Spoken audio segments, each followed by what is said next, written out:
Well, thank you, Professor Weiler. It's a great pleasure to be here. Thank you for your attention. I love being at the universities. I've been a scholar many years ago, and I really love to participate in academic activities. As you have said, I cannot say everything I think. This will be for my memories, but even today I think I can say something interesting for you. You invited me to talk about the building of the new global order. And this is the issue of the UNGA this week. Everybody in the corridors of the United Nations is talking about the new world order. And the new world order is coming. And it will be the result of three facts, or three events, or three dynamics. The first one, for sure, is the outcome of the war of Russia against Ukraine. And I don't know which is going to be this outcome. But this will be one of the builders of the new world order. The second one is the rise of China, the incredible rise of China. How China will use the power it has, and it will have still more. The confrontation between China and the US. And the third one is how the global south, the so-called global south, will behave. I don't like the denomination global south because it's a too heterogeneous set of countries, but they like it, and they call it like this. It's a new reality. These are the three driving forces of this new global order.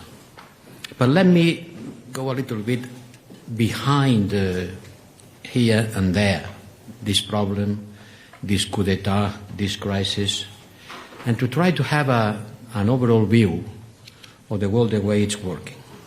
And I call it the paradox of multipolarity without multilateralism. Yes, it's a paradox because we see a world with more and more poles. And one could expect that the more actors, the more poles, multilateralism is more needed, because when the number of participants in a global game increases, the natural response would be to intensify the rules governing this game. This is the view of the engineer, no? More people interacting, rules are more needed. And the problem is that we are facing the opposite trend. The rules governing multilateralism are running out of steam, or they are being contested, and therefore we must understand this paradox, which for me is absolutely central on building an understanding of the world the way it is and the way it works.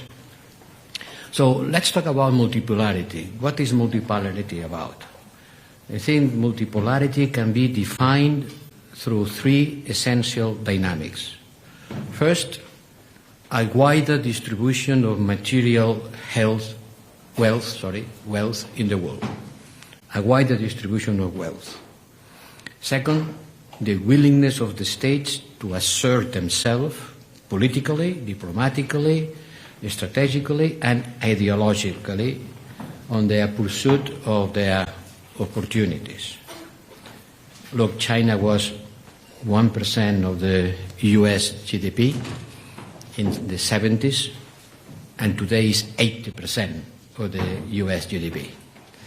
This is an incredible redistribution of wealth, from 1% to 80% in 50 years. I think it has never happened in the history of mankind. And the third dynamic is the increasingly transactional international system based on bilateral deals rather than in global rules. These are the three things that characterizes this multipolarity. The wider distribution of wealth. Look, in 1990, the G7, I attend the meeting of the G7, represented 2/3 of the world GNP, 2/3.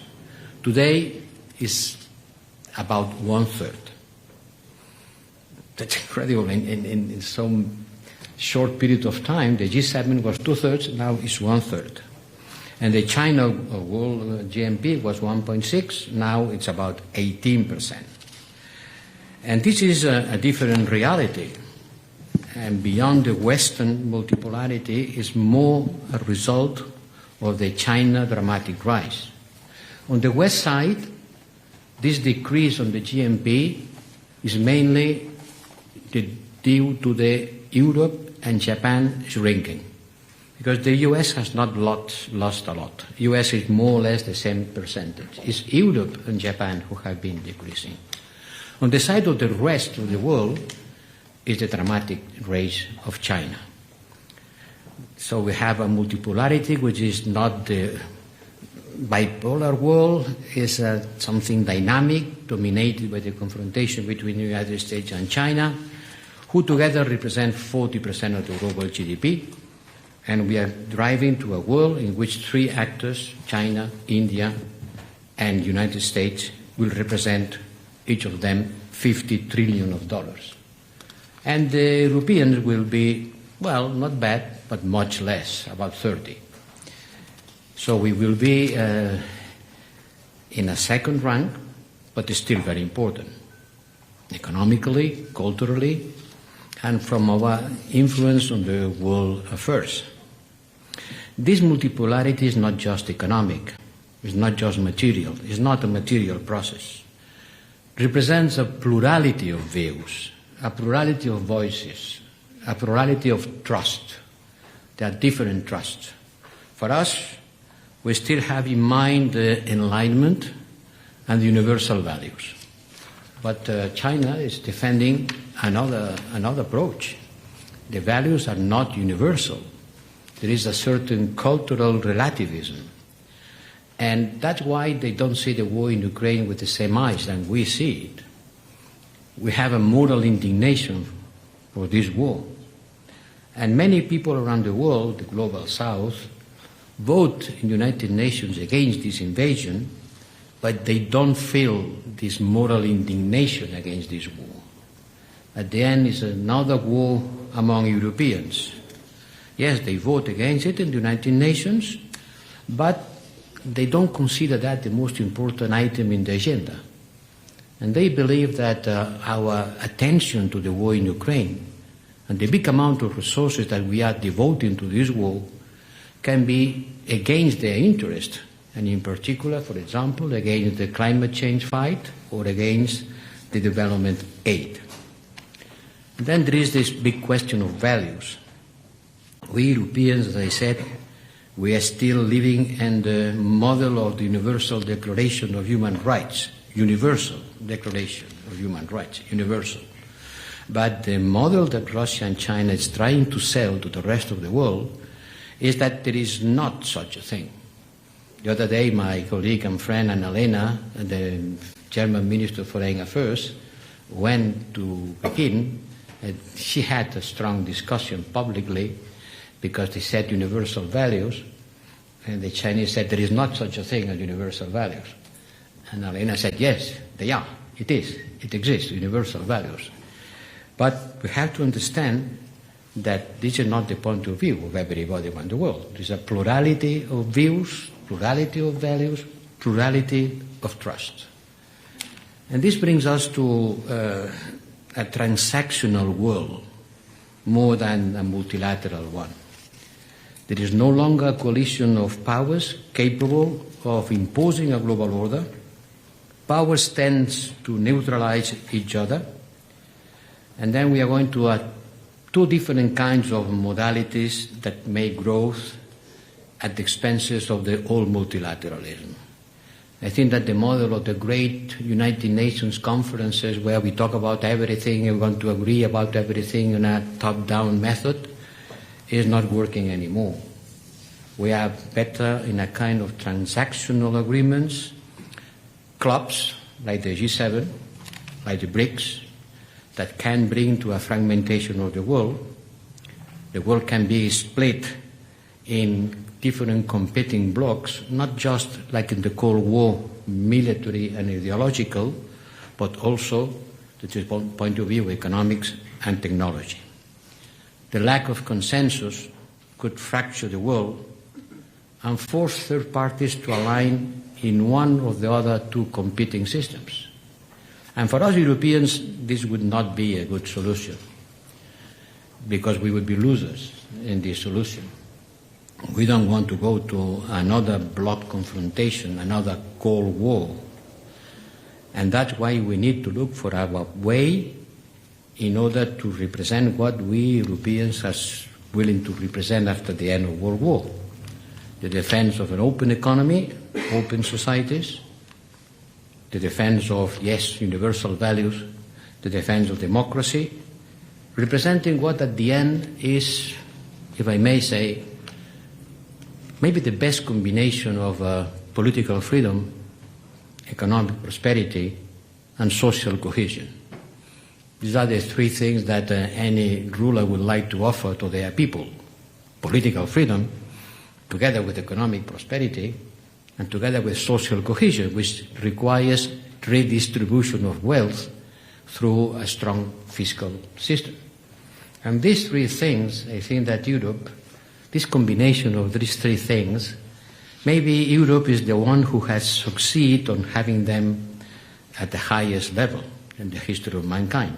I'm saying that a little bit on self-praising of what the European represents in the world, but yes, we have to be proud of having been able to overcome our tendency to kill each other, to make peace among us, and to build a system that combines these three elements.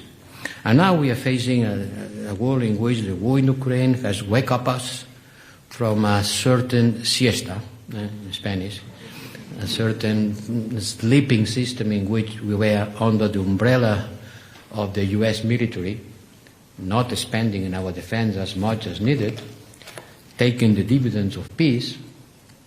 And the world has come to remember us that the world is not the Kantian world we like. The world is quite more Hobbesian. There is a world in which there is a fight of powers, and it's not enough to preach the rule of law and to use the trade, le doux commerce, as the French say, in order to build mutually dependencies which we believe were a condition for peace. Suddenly we discovered that dependencies can be used as weapons. Suddenly we discovered that we were dependent on the Russian gas for 40% of our consumption. Suddenly we discovered with the pandemic that in Europe we didn't produce a single gram of paracetamol. Paracetamol is not an strategic product, quite easy to produce.